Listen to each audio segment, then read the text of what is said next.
Attendu par les fans de Game of Thrones, sa première série dérivée House of the Dragon débarque enfin sur OCS. Si les aficionados replongeront facilement dans l'univers, les novices peuvent-ils découvrir le spin-off sans avoir vu la série mère?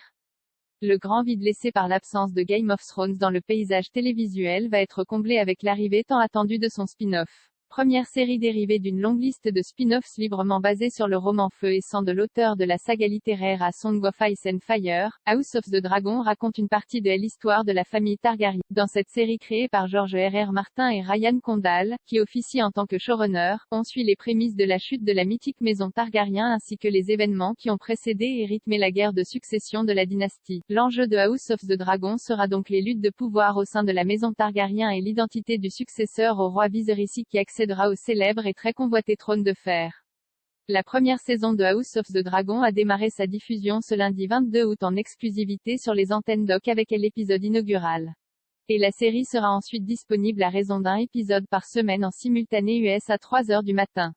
Faut-il rattraper Game of Thrones avant de voir House of the Dragon? Bien que House of the Dragon soit un spin-off de Game of Thrones, il n'est pas nécessaire d'avoir vu le célèbre show pour découvrir la série dérivée. En effet, House of the Dragon est un préquel de Game of Thrones et se déroule près de 2 siècles avant Game of Thrones.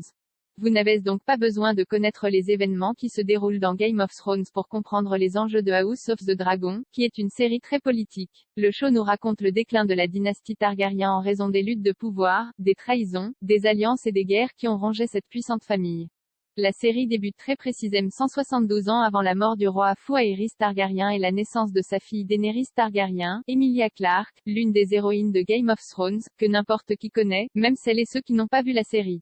Évidemment, les fans de la première heure de Game of Thrones seront ravis de retrouver les lieux mythiques de l'univers comme Port-Réal ou Père-Dragon, mais aussi d'en savoir plus sur la mythologie de Game of Thrones, les ancêtres de Daenerys et d'autres familles prestigieuses et une certaine menace au-delà du mur.